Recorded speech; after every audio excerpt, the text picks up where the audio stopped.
Good evening. Asise July date 4 natra.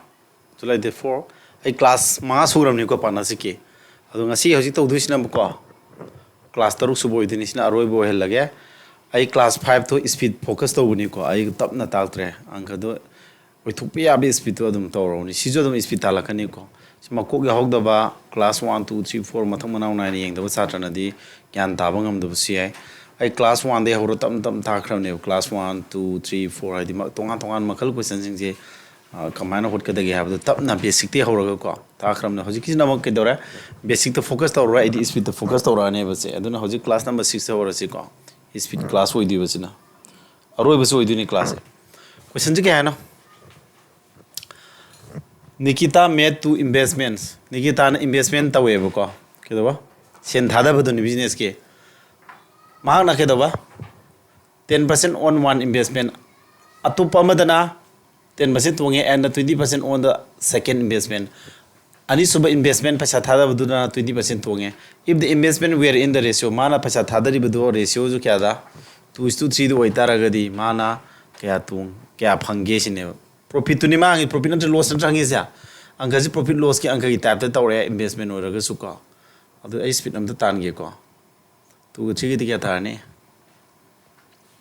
kwai di tema sor kati smala ne ko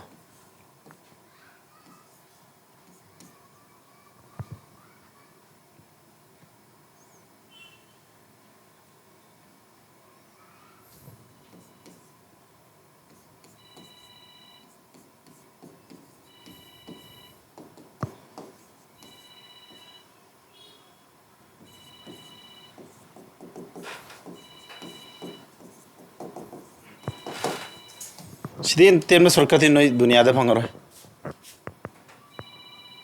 ai sor kani ko se yang haji speed da obra speed focus ta ne have ni ko ain to si mabani investment du kya ne am tharo 2:3 natro adudi apun ba sida mana kaya tunge natra mange have du ne ba hangi question je apun ba 5 to makha thango da ba tu tel da kya mange tunge haramina 5 to aduga ma apun ba 5 abasi ratio 2 duga 3 do ani plus layer torga natro taraisa sikai do mina 10 puri sa mana ahamadana 10 machine an ta we have the 10 machine tuonge have ni tuong manina tuongi ba 10 machine puri ga daba sida minus ore sikai gino mana mang bai ne loss oi bani na minus na puri ga daba 10% na ko sida kya 20% adu di kya tara 20 minus 3 ki 20 ki 60 maka da 5 adu di kya tara minus 40 laba 5 ni yelo 5 ni yelo 80 minus size ta ji kya no loss 8% simung lai ba din shortcut sidi dunia da sidi di hen tien ba di le ro ko adu khara tap na koi raga am atai logic ta taw haraga na se 2:3 na to ani da khara gyan ta na samay harage ko ratio ji size of lo ji 200 on tho sida kya trend wala ni ki kya thong hai no 10% thong hai na tro sani ji 10% thong adi kya nam puri ni sani da 10% thong adi 110 by 100 puri di kya tara 220 tar ba sida kya 300 to 20% mange am na tro adu di 20 manga di sam manung kun manga di sam manung da 18 puri na kya tara sani ni fu tare punna kya tare sani kun ga sani ni fu ga di summary 460 tar ba han ba sine pulla kya ta ba 500 की बिलू तो क्या था हंदर अब जा 460 तो क्या हंदर है 40 हंदर है अदुदी चौंगा मनूंग तो 40 हंदर दी चौंगा मनूंग तो 40 हंदर दी चा मनूंग दी हंदर भाई दी मांगा बनी को सी लॉस नहीं को अदु क्या था 8% नत्रो समाइन लुसिन लसु है लुसिन बगी से तो वो वेदे लुसिन लसु है लुसिन बगी से समाइन लुसिन बगी है तो पम से लई है 500 वे कांदे क्या बज के दो 460 है नत्रो अदुदी नंग नसी 00 को क्या तारा 50 का क्या आगा 46 तारा तरह से हम तू नम पूरी थी क्या तारा 100 तू नम पूरी थी क्या तारा 92 सा मनुंग दा क्या 92 800 दा 8% लॉस समय होलो जे को समायना लुसिन गेरा लुसिन बे मोंग दी तोंगान ले लॉजिक मैम ले ग्रे तारे मेथे से मैम ले ग्रे दु मति समायना हाना संगा वरम बदो 460 वरे दु क्या 100 से 40 हंदर है अदुदी चौंगा मनों 40 हंदर है 40 मांगे है नि ꯑꯗꯨ ꯄꯔꯁꯦꯟꯇꯦꯖ ꯄꯨꯊꯣꯛꯀꯦꯗ 100 ꯄꯨꯔꯤ ꯁꯨꯃꯥꯏꯅ ꯍꯣꯠꯂꯁꯨ ꯌꯥꯔꯦ ꯅꯠꯇ꯭ꯔꯦ ꯍꯥꯏꯔꯒꯅ ꯑꯩꯅ ꯇꯧꯔꯤꯕ ꯋꯦꯁꯦ 400 ꯂꯩꯔꯝꯕꯗꯣ 46 ꯀꯁꯦ ꯑꯃꯅ 50:46 ꯏꯔꯣ ꯑꯗꯨꯒ 100 ꯇꯥꯅꯕ ꯍꯣꯠꯅꯔꯛꯄ 240 100 ꯇꯥꯗ 100 కి ꯃꯅꯨꯡꯗ 92 ꯍꯥꯏꯁꯤ 800 ꯑꯗꯨ 8% ꯄꯔꯁꯦꯟꯇꯦꯖ ꯄꯥꯔꯇꯁꯨ ꯌꯥꯔꯦ 100 ꯑꯣꯏꯔꯝꯃꯤꯅ ꯍꯥ ꯀꯥꯏꯗꯤ ꯇꯣ ꯁꯤꯗ ꯄꯤꯔꯝꯃꯤ ꯔꯦꯁꯤꯌꯣꯁꯦ ꯌꯥꯔꯦꯀꯣ ꯀꯔꯝꯕꯅꯣ ꯍꯥꯏꯁꯦ ꯁꯤꯔꯣ 2 ꯍꯥꯏꯁꯦ 2 2 ꯇꯧꯕ ꯀꯩꯁꯨ ꯀꯥꯏꯗꯦ ꯔꯦꯁꯤꯌꯣꯗ ꯁꯥꯏꯖ ꯆꯥꯎꯈꯠꯂꯝ ꯌꯥꯏꯀꯣ ꯁꯤꯒꯤ ꯃꯦꯊꯠꯁꯤꯅ ꯈ꯭ꯋꯥꯏ ꯇꯦꯜꯂꯗ꯭ꯔꯥ ꯇꯦꯟꯕ꯭ꯔꯥ ꯁꯤ ꯒ꯭ꯌꯥꯟ ꯇꯥꯗꯤ ꯐꯩꯀꯣ ꯁ꯭ꯄꯤꯗ ꯁꯣ ꯇꯧꯒꯦꯅ ꯌꯦꯡꯉꯣ ꯁꯤꯗꯤ नुपी मना लुपा क्या मा इन्वेस्ट तौजे 27600 से माना शेयर हम थोना 3:4:5 इन्वेस्ट तौथोए अदुगा माना dividend हाइदि खंब्रा his pay dividends of 20% 50% and 5% on her investment for that year sahi du mana paisa thadagi budugi magi share ai tare sendong ai tare ko su phange ta di what is the total dividend apunba profit share du kya no dividend haidi khoi company na अखोना business तौबगी मंगोदा अखोन investment share खर यावरोबगी मदुगी अखोना केदोबा सेंदोंग share खर पिरपदुनेबा percentage सिनेबको लुपा लिसिंग क्या no मान थादे पैसा सि नत्रो हम थोना करम थोना खादोकपा 3:4:5 खादोकपा नत्रो अदुदी क्या ताराने पैसा पार्ट सिंगदो पैसा सरुक सिंगदो क्या क्या तानी 3:4:5 क्या नो मंगा मरी गदी मपन 12 नत्रो अपुन बसी 12 ओइकांदा सि क्या ना मानरिबा सी माने नत्रा क्या पुरी तारे नो 33 येलो 33 नि कुमरी कुट्राटू 33 हम सिरी पुरी नत्रो अदु शेयर सिंग दुकाना तारानी सिगी जो 3:2300 तारानी को सिगी जो क्या 4:2300 तारानी को सिगिना 5:2300 शेयर हम दु सिन लानी को हाइबे शेयर दु डिविडेंड क्या क्या फंगे बरो माइदा डिविडेंड क्या क्या फंगे बनो आमे द 20% नत्रो सी 20% क्या नो 20/100 लाने कथुनरो क्या दरबा अदुदी अहम मनी क्या नो तरुक 60 नत्रा 60 का सी पुइनरो 0 होम तरुक ट्राइम्पान 60 तरो होम ट्राइम्पा तरोनी ट्राइन तो तरोम द सितारे को अदि सिदा जोम सिगी क्या 15% नत्रा सिना 15 बाय अंदे अंक जी सी थुरोमनी को होली जे अंदे अदुदी मरी का त्रंगा दि हम फु नत्रा पुरी पुरी चमाना ताराने 1380 तारे सिगम तरो सिगिना शेयर क्या 5% नत्रो ददी मंगा मंगा कुमंगा तारे को कुमंगा सि पुइनरो 0 क्या नो 230 अमी हंजन ब्रेजा 0 अमी हंजन लेको अदुदी क्या तारे मंगा कुमंगा का क्या गा कुलुम दोगा कुमंगा ओम 70 का 5 कुमंगा नि यांखै तरे स्माइल आने को अदुदी मान पुथवाइस क्या नो पुला अपुन बजी क्या नो हमने तो सियोम तिसनरो क्या तारे निपांग दी क्या नो साम हुमफु ले हुमफु सिगदी 35 नो लोबे थिरोन सा अनि यावरे को अंदब्रो तिसना बजी थुजा सिने मताय नि तिननी को हुमफुगा साम हुमफुगा 75 का दी सनी कुथरांगा तू खुद पूरे को 7 तारा त्रोमदोय 335 नो लोबे थिरो ऑप्शन नंबर बी को आई शॉर्ट स्पीड तान मने को इंदोइसे अंदरबा स्पीड शो तो को इंदोइसे सिदेन थुनबा सिदेन थुगेदी लेरो सि थुरबनी नोई हैनबा ताकपुसु ताउरबा अदु स्पीड सु तालबने बै दोसे यारे को से मथा phone ngasi gi sam lai he class tori gi da pus tham dana si no em try to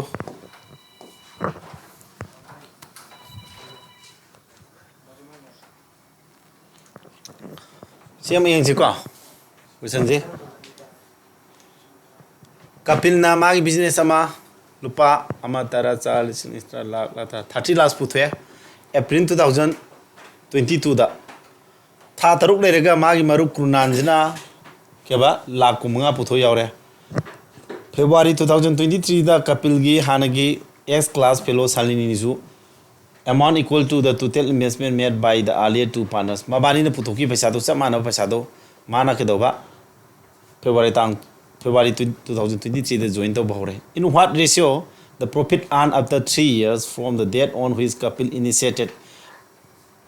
Kapil na hek pasa puthokpa hogibadagi na sahi ahum matungda profit to kamaini yenagadagi habane. Adude hamada Kapil lere ko. Kapil ne hobadi loiba puthokpra.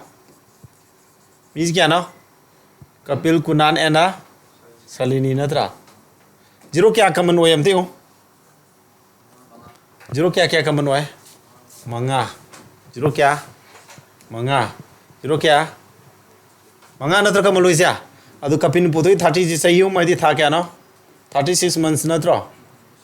Kunan namak kadawa 6 tha taru ki matung de yarok pani lak kya? Kumanga putoga zero mai am du common logi kakre. Adu ma yaw di tha taru natra. Tha kuntra thukni sahi ahum mai ji adu tha taru yaudra di tha kuntra yaure habane ko. Salini na mabani ki capital hai di mabani ki puthoi capital ani da pun madu kya na? La kuntra sin la kumanga la yang khaima natra. Atai zero sin common logre kakna gre ko. Adu ma na yaure isi kya na? Business ho business karam ganda hoba. April 2000 kya da hoba? 22 da hoba natra. Adu ga yaure ina kya 2023 ki February yaur pani tha kya yaudri ho. April da sahi phadu natro. April jogada thani wali February March April thani wali dro. Adu takpodi tha tara yaudri habane ba. Tha tara yaudra di punna tha kuntra thoki business ni sahi ho maji natra. 3 years se kya no? 3 years abaji tha kya no? 36 natro. 36 to the ma kya yaudra. Tara yaudra di kya da ngara. Kuntaru ngara sida kaknara loire an saji. Sida kaknara loire ko. Adu kuntaru se 13 yen nyaban sa ta dini ko. Atha sida kuntaru yawjin ta ko di 13 yen nyaban sa thiro. Kuntaru se 13 khak ya ko 13 khak ya badi ya bra yadre. 13 khak ya bra yai. 13 khak ya bra yade. Option number B daramani. Option 3. Sida 26 awji 13 yen nyaba thira ne bori kakna ga ko. Yengone. Athai di ngo. Manga ka di manga taru. Manga ka di manga 11 into 26 lay bro. Tunum kadi 3 into 36 ngawre. Tun kadi 5 into 15 ngawre. Tun kadi kya 13 ngawre ba aduni sida 13 ngawre hori puri na 13 ngawre thiro 13 ga 11 ga di 143 na tro 13 yen ngaw thiri do ni sini 75 sini kya 1 home through time 0 ta do option number B ta. Logic to ngasa gi si 26 yaw 26 hore si 26 ka kya di 13 ka kya gra di phaba ka kya dre ko tur ga hore 13 choi lem dore ad puri na 13 yaw thi 13 yaw min hore 13 yen yaw na ma thi go last ki option ji logic si gyan dai ko cha kitang calculation je khara samjil le ko sina next amo Shidi X Y amusu yes na kedoba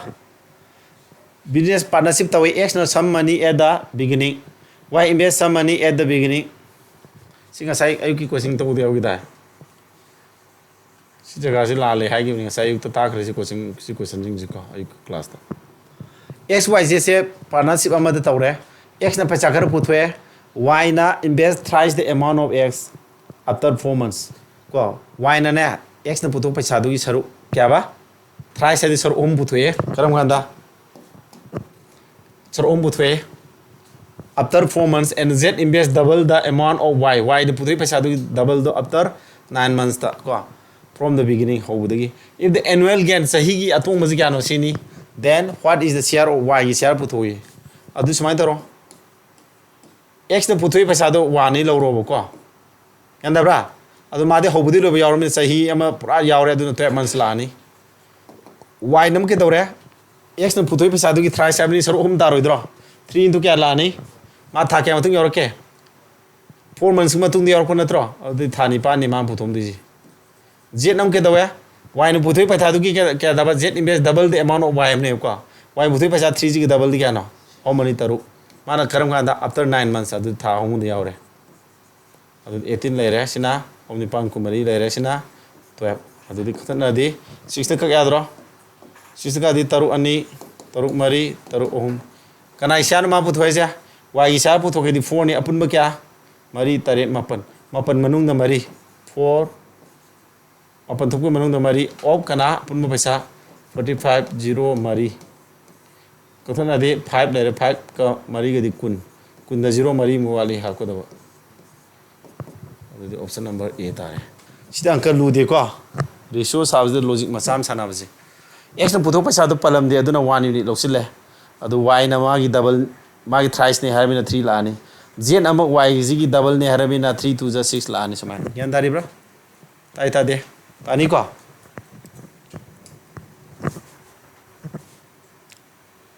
hindi chapter anoba yes ke horani tapna ta ya re dogi sidi a ga b ga se partnership amada business ta saruk yaminai lupa lising kumanga amana lising yang kai puthoe sahi magi 7 months she gets into the partnership with them with rupees lising mutra puthoga si job sile thatare mathungda a withdraws his contribution after 9 months and my paisa do ke do 9 months mathung ke do loi lok what would be C shares in the profit assuming a total profit of rupees C apunba profit C hoitara ge di kana gi puthoe ba C gi puthoe ba ratio saro do di A B C gi ko tuna tausi a na mai paisa do lising 0 kya kaman oisda home la nira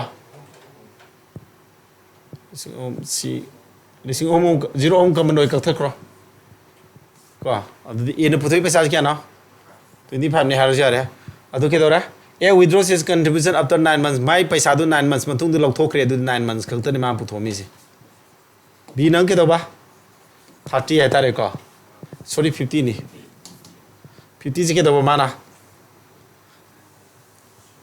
7 months she gets into the business with them this a withdraws his contribution after 9 months what si b di kaim ta palam dre ma ji loi bo yaure ko si na ke do ba tha tare matung du lupa kya putho kuntra si kuntra re ni ko tha tare matung du adi ma tha manga kha yauri na tro si ko na ro se kanang kha ya sida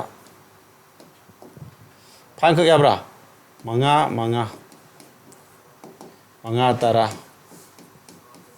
manga taru kana kha ya ri tu nu kha ya ri ko ya bra sida tu kha ya ba ya de manga kha ya bra manga ma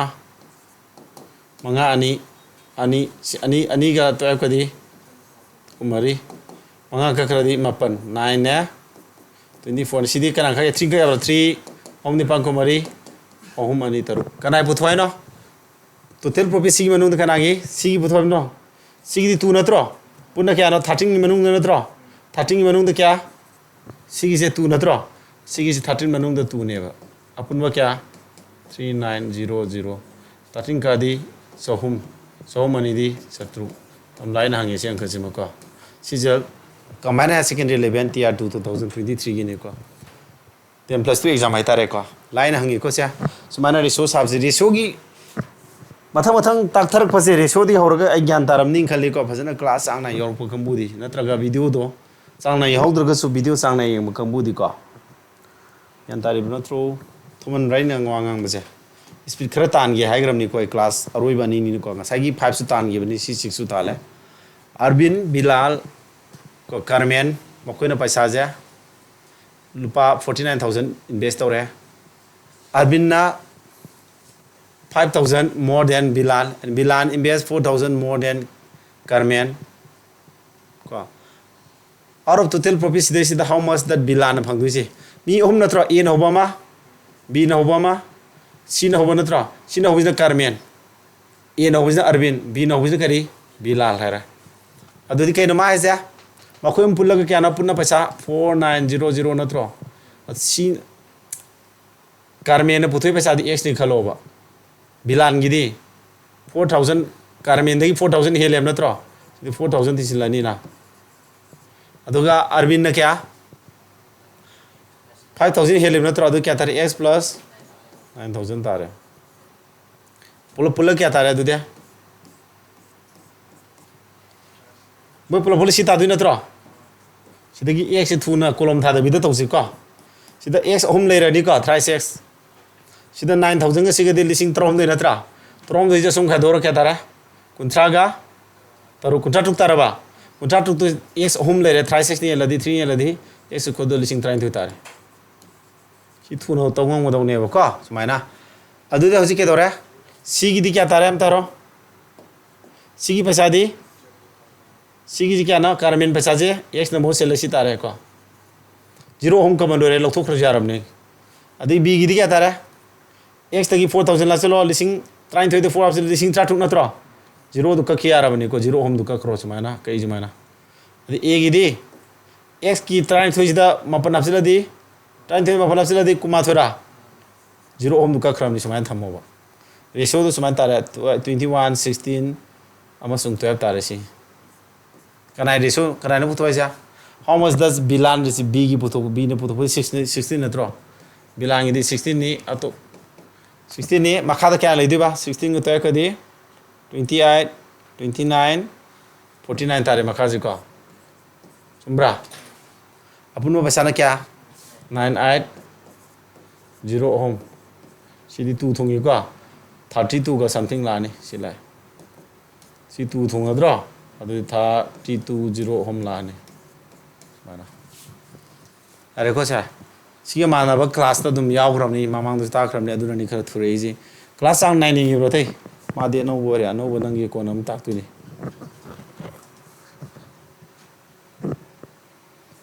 तरंग चलमनी सिदी class आई 1 दगी ना class 4 बाउद आई तपना ताखीबा partnership की को आई होजि class 5 ngasai तौगिबदुसु होजि class 6 होजि तौरिबसिसु आई कनो तवेबा speed तान बने सिना अरे को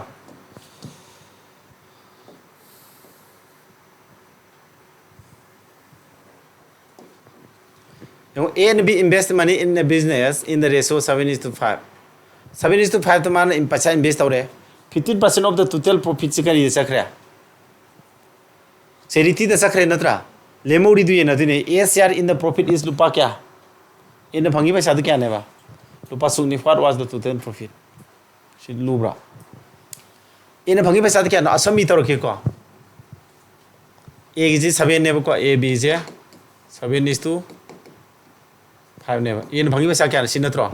then what is the total profit adu a gi bhangi paisa du si already 5950 1 unit ki sitarani apun bagi di kya no to have ni adu is desi kya no 15% lokho khraga lemori ba kya no 85% du ni si 100% gi di si da mai lakh ne bang khaji bare lakh da mong du ni gana je no taren khak ya yan khai taru thang khak ya re time pan no 4 yaure अदु तादी अंक जे option 2 speed तान गी को नबन फरबा सिदि कथनरजे को speed तान गी speed खर उड के ना हारा बिन उड तारे दना तारे पायन खै तरु कुंथरा तारे मंगा इति पाम का दी 10 अदु दी क्या तर 1 2 0 हम अरे को सिलाई से खंग मोइना नारोने रोन थाई माय नत्रा सुमब्रा concept सेंग्दर दिया रोय बसिदि प्योर concept सुमायना होलक दे बखनि एग्जाम थारा दि को लाफम दो हागी हो एक बिगा की और हागा तपना ताके एक ना 7 क्लास 5 तक अम यावगी दंगारिमनी एक ना 7 बी ना क्या 5 नत्रा अदो मुखनि यंदु प्रॉफिट तो अपुनबो प्रॉफिट तो टोटल प्रॉफिट पी नि खलो अदु 15% जिमाना सेरिटी तो पी ग्राम नत्रा लेमोरी क्या नहीं ना दिजा पीदुगी 85% आदि 85 बाय 100 नत्र मोइना शेयर तौदुजा सी पैसा सिनेब 2b क्लास 5 तस यावगी दंगारी नि कोसी येनगदा पैसा दु सिने हाबा को याम ग्यान तारी 2b शेयर अदु दिगो ए ने भंगी पैसा क्या ने हाबा ए ने भंगी पैसा क्या न अपुन क्या न ए ने भंगी पैसा क्या न ये फंगी पैसा अपन तरानी थोई थोपी मनुंग दा क्या तरे नत्रो कनागी तरानी थोपी मनुंग दा तरे नि करम पैसा की ये नगद पैसा दो कनानो p into 85 by 100 सिनत्रा ये नगद पैसा दो सिनत्रो ये नगद पैसा जी की तरानी थोपी तरे नि फंगी जी सिनत्रो लाइज की अंदर बा ये नगद पैसा दो सिनी अदुगी तरानी थोपी मनुंग दा तरे नि फंगी जी ये पैसा दो क्या नसदा ये पैसा क्या नाम तारा ये पैसा तो क्या नाम तारो ये न भंगी पैसा तो सिनत्रो 5950 नत्रो ꯑꯗꯨ ꯍꯣꯠꯇꯣꯛ ꯑꯗꯨꯗꯤ ꯀꯌꯥ ꯇꯥꯔꯦ ꯑꯗꯨꯗ ꯑꯩꯈꯣꯏꯅ ꯄꯨꯊꯣꯛꯇꯣꯏꯗꯤ ꯄꯤꯁꯤ ꯅꯠꯇ꯭ꯔꯣ ꯄꯤ ꯄꯨꯊꯣꯛꯀꯦꯗꯤ ꯀꯃꯥꯏꯅ ꯇꯥꯔꯦ ꯌꯦꯡꯉꯣ ꯄꯤ ꯄꯨꯊꯣꯛꯀꯦ ꯍꯥꯏꯗꯤ ꯁꯤ 5950 ꯁꯤꯗ ꯃꯈꯥꯗ ꯂꯩꯕꯁꯤꯡꯗꯨꯅ ꯃꯊꯛꯇ ꯀꯥꯔꯣꯏꯗ꯭ꯔꯥ 12 ꯃꯊꯛ ꯂꯥꯛꯑꯅꯤ 100 ꯁꯤ ꯃꯊꯛ ꯂꯥꯛꯑꯅꯤ ꯑꯗꯨ ꯃꯊꯛꯇ ꯂꯩꯕ ꯑꯅꯤꯁꯤꯅ ꯃꯈꯥ ꯂꯥꯛꯑꯣꯏꯗ꯭ꯔꯥ 7 ꯀꯅꯥ ꯃꯈꯥ ꯂꯥꯛꯑꯦ 85 ꯃꯈꯥ ꯂꯥꯛꯄ꯭ꯔꯥ ꯆꯨꯝꯕ꯭ꯔꯦ 785 ꯃꯈꯥ ꯂꯥꯛꯑꯦ 12 ꯃꯊꯛꯇ 100 ꯃꯊꯛꯇ ꯆꯨꯝꯃꯤꯀꯣ ꯁꯤ ꯀꯟꯁꯦꯞꯇꯨ ꯁꯦꯡꯗꯕꯩꯅꯦꯕ ꯅꯣꯏꯅꯀꯣ ꯑꯩꯈꯣꯏꯅ ꯎ ꯉꯝꯃꯦꯕ ꯁꯤ ꯑꯩ ꯁꯤꯝꯐꯥ ꯄꯨꯔꯒ ꯇꯧꯕꯩ ꯅꯠꯇꯦꯀꯣ ꯁꯤ ꯎꯕ ꯉꯝꯃꯛꯀꯅꯦꯕ ꯑꯗꯨꯗꯤ ꯑꯪꯀꯁꯤ ꯂꯥꯛꯐꯝꯁꯤ ꯈꯪꯉꯦꯀꯣ ꯑꯗꯨ ꯁꯤ ꯀꯛꯅꯈ꯭ꯔꯦ ꯒ꯭ꯌꯥꯟ ꯇꯥꯔꯕ ꯇꯥꯔꯤꯕꯣ ꯁꯤꯜꯂꯣꯅꯣ ꯚꯤꯗꯤꯑꯣ ꯌꯦꯡꯉꯣ ꯁꯤꯜꯂꯣ ꯚꯤꯗꯤꯑꯣ ꯌꯦꯡꯉꯗꯤ ꯁꯤ ꯁꯤꯜꯍꯜꯂꯣ ꯅꯝ ꯌꯦꯡꯉꯗꯤ ꯚꯤꯗꯤꯑꯣꯁꯤ ꯔꯦꯀꯣꯔꯠꯇꯨ ꯐꯖꯅ ꯌꯦꯡꯉꯒ ꯇꯞꯅ ꯒ꯭ꯌꯥꯟ ꯇꯥꯅ ꯁꯤꯜꯂꯣ ꯅꯣꯏ ꯃꯃꯥꯡ ꯀ꯭ꯂꯥꯁ ꯆꯥꯡ ꯅꯥꯏ ꯌꯥꯎꯔꯗꯤ ꯍꯩꯐꯝ ꯊꯣꯛꯏꯗ ꯑꯩꯅꯒ ꯁꯤꯗ ꯄꯥꯔꯠꯅꯔꯁꯤꯞꯇꯒ ꯀ꯭ꯂꯥꯁ 3ꯀ ꯇꯥꯛꯁꯤꯜꯂꯛꯏꯁꯤ ꯅꯣꯏ ꯑꯣꯚꯔ ꯆꯠꯂꯝꯅꯤ ꯔꯤꯄꯤꯠ ꯇꯧꯕ ꯌꯥꯝ ꯌꯥꯎꯔꯦ ꯑꯩꯁꯨ ꯊꯦꯡꯅꯔꯦꯕ ꯍꯥꯏꯗꯤ ꯃꯁꯤꯡ ꯑꯣꯟꯊꯣꯛꯅꯔꯒ ꯇꯥꯏꯞꯇꯤ ꯃꯥꯟꯅꯕ ꯌꯥꯝ ꯌꯥꯎꯔꯛꯑꯕꯅꯦꯕ ꯈꯟꯕ ꯌꯥꯕ ꯈꯟꯗꯣꯛꯑꯕꯅꯤ ꯀꯣꯏꯁꯟ ꯁꯤꯗꯩꯁꯤꯗ ꯅꯣꯏ ꯍꯩꯇꯕ ꯍꯥꯏꯁꯤ ꯅꯣꯏ ꯂꯩꯕ ꯋꯥꯎꯔꯤ ꯄꯥꯕꯀꯣ ꯑꯩꯈꯣꯏꯒꯤ ꯀꯩꯅꯣ ꯇꯧ ꯐꯦꯜ ꯐꯖꯅ ꯑꯣꯏꯍꯜꯂꯣ ꯑꯝꯇ ꯑꯦꯛꯖꯥꯝꯗꯣ ꯑꯗꯨꯀꯥꯟꯗ ꯂꯥꯏꯔꯤꯛ ꯄꯥꯅꯤꯡꯉꯛꯈꯤꯅꯤ ꯑꯗꯨ ꯆꯍꯤꯒꯤ ꯁꯨꯝ ꯂꯤꯔꯀꯥꯟꯗ 13 13ꯒ ꯁꯨꯖꯤꯜꯂꯛꯑꯕ ꯃꯤꯅ ꯇꯣꯂꯣꯞ ꯃꯌꯥꯝ ꯆꯥꯔ ꯅꯪꯅ ꯊꯤ ꯐꯪꯗꯕ ꯅꯣꯏꯒꯤ ꯁꯥꯏꯗꯨꯅꯒ ꯑꯁ ꯂꯥꯁ ꯋꯥꯔꯅꯤꯡ ꯍꯟꯗꯛꯀ ꯍꯦꯛ ꯈꯜꯂꯛꯇ꯭ꯔꯗꯤ ꯑꯩꯗꯤ ꯑꯃ ꯌꯦꯡꯒꯗꯕꯅꯤꯒ ꯍꯥꯏꯔꯛꯄ ꯐꯤꯕꯝꯗꯣ ꯑꯗꯨꯀꯥꯟꯗ ꯍꯣꯠꯅꯅꯤꯡꯈꯤꯅꯤ ꯑꯗꯨ ꯉꯥꯏꯒꯗ꯭ꯔꯥ ꯈꯪꯗ꯭ꯔꯦ ꯅꯣꯏꯀꯣ ꯑꯗꯨꯅꯦ ꯑꯄꯥꯝ ꯇꯧꯔꯣ ꯌꯦꯁ ꯀꯩꯅꯣ PQR are partners and invest in a business P나 1/5 of the kari apunba investment dugi manga thokpai ama Qna mari thokpagi ama of the total investment what is the ratio of investment of PQR sidi laira dro ha manga ga mari ga adu kun loksilo kun gi manga thokpai amadi mari thokpai amadi manga mapal laigre adu memory 11 dun agi tare si yaure mochanda sidi second amagi question ne second amadu lo yai fraction ani piram ramana p ne puthoi de kya ba 1/5 of apunba paisa du natro q ne puthoi se kya 1/4 of kari apunba capital du natra a ne puthoi de kari lemo bu du natro ado aina haningi se kaino sida makha de 5 lere sida kya 4 5 ka 4 kak ya ba number si 20 lo silo capital do habdi moi capital moi ne puthoi paisa do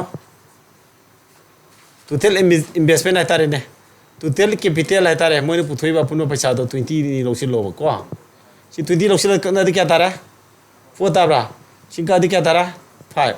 apunba kun lera mai manung da mari lo thokre pina q na manga adu ana lemori de kya na mari gi manga puna 11 tare lemori ba 9 na ana adu tadi p na 4 kana q na 5 ana 11 samana yauri ba fraction ani sina kakne ya gada 20 ji lo sina kwai de arai me tadi sidi lai ba de kana holo oja khudi mak sumai hol kani khale adu kan shortcut ya mahindra mi lo sumai hol kani ko sidi yam kaman no shortcut ni mi jo ai da nati atop su lo heram gani ithanda ai de hiding de ko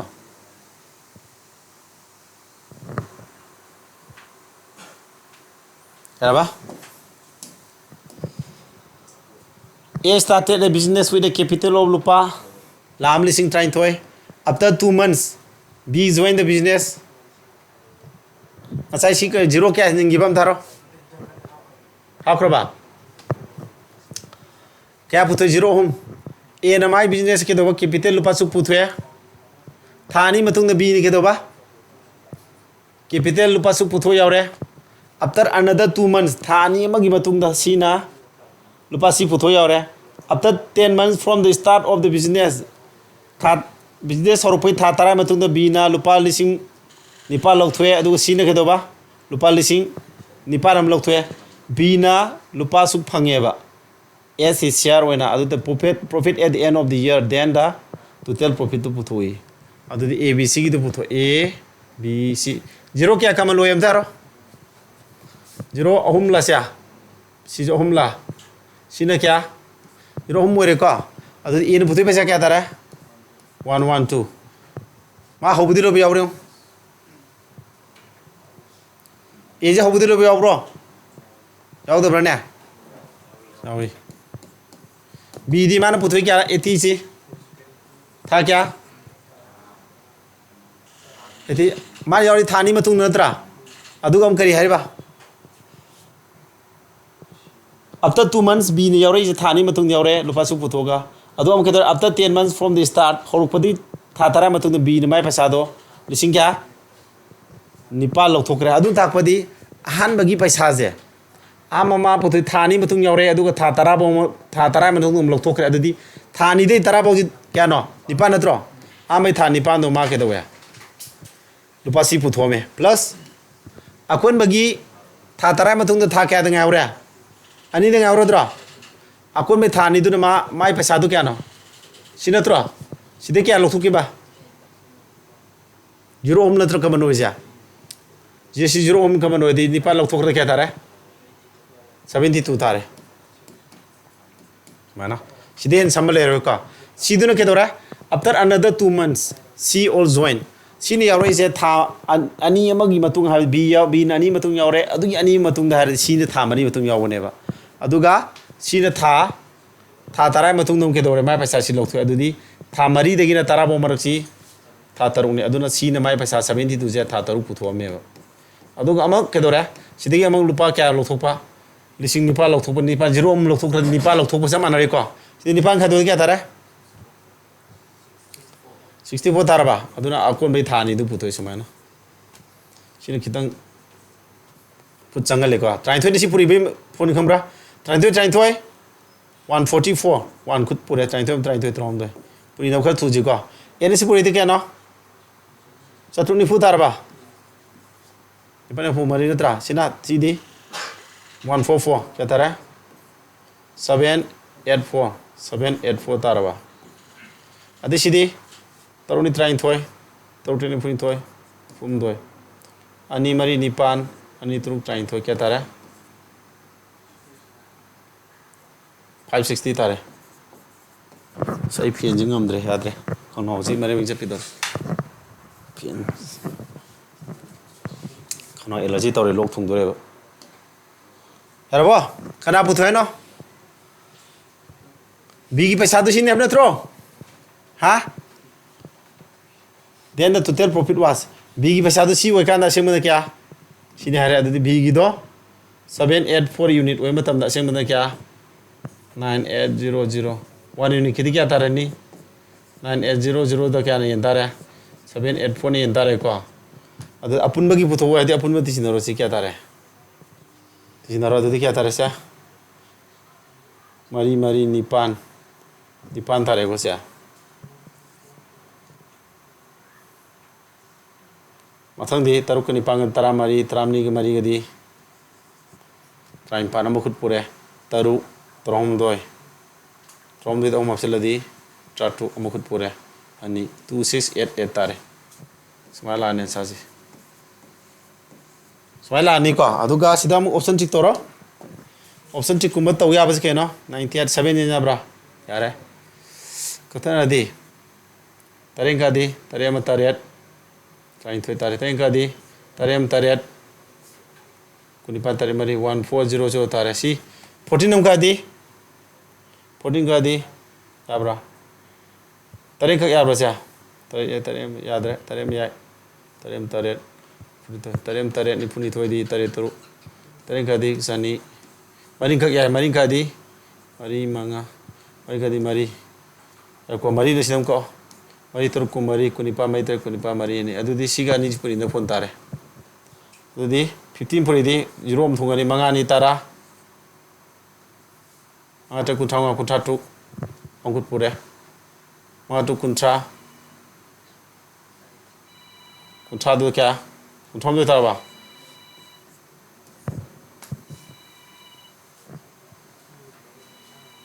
तारे को से answer C तारी दी माना कौन है क्या दाबरे वो सी समता वो सी की लास्ट क्वेश्चन जे यो कौन जी पंतो तो रे कंसी जी को अदुन एन पुस मारो था A B C R partners in a business A की कैपिटल से क्या ना ए की कैपिटल से था क्या से मंगा ए की पैसा से था मंगा सिनब माजना के दोबा प्रॉफिट ना क्या तरे थोबे अमल लवे बी whose capital has been used for था तरे सिनब को सिना 1/5 of the profit she has invested rupees सिन इन्वेस्ट करे पैसा क्या सी कैपिटल तो क्या ना 4600 मा कैपिटल से for 9 months 9 months 9 months puri ro b na man sinai tha masing ya no a na 5 months sinai ko b na mai tha masing ya sina ba 7 months sinai ba capital yaudri ko si capital yaudri capital puri din si ju capital puri din na tro aduga ma yengo profit se apun ma profit tu gi tari thokpe amanung da amaji kana bhange ba maga thokpe amana b na bhange na tro adu profit se 1/7 habam ga amana 1/5 habam yaurom na tro adu makha da leiba ani sina yen ja ba 7/5 yen ja ba profit to 7/5 yen ja ba di profit to 35 loksil lo profit to 35 loksil la di yen phangdui ji kya no 35 ki saru tare thokpe amadi kya manga tar ba aduga b na phangdui sina kya 35 to gi manga thokpe amadi tare tar ba aduni b na phangdui paisa kya ne ba profit se 7 a na kya memory to see kya phang mane 35 to se kya legra 12 legra ba kulum de walori bra sumbro apun ba profit kunthanga manung do a na 5 phangre b na tare thokpe kya 1/7 of the profit b whose capital has been 7 of the profit c has emitted c na phangdui na memory do orodro train to ji kunthanga ta de natra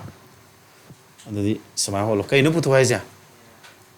how much capital did a contribute a na contribute tori paisa do kaya no have ne a paisa do sinatro si a paisa do nga to x ne khalo ba si putu yare ende ko a gi si paisa siga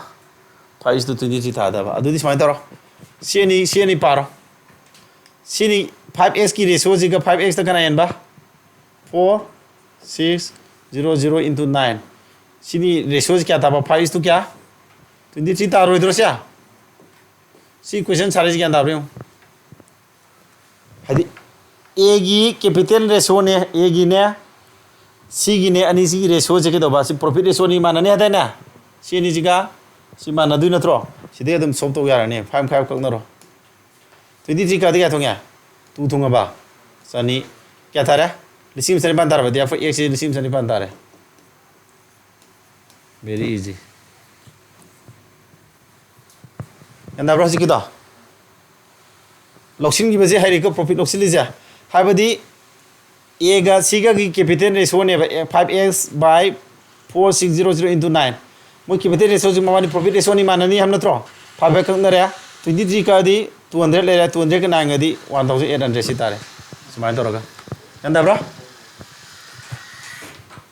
and abra lengi jo ngoi thong gam to ru bina ji kido araba nusi sipe lege lu si loge bidu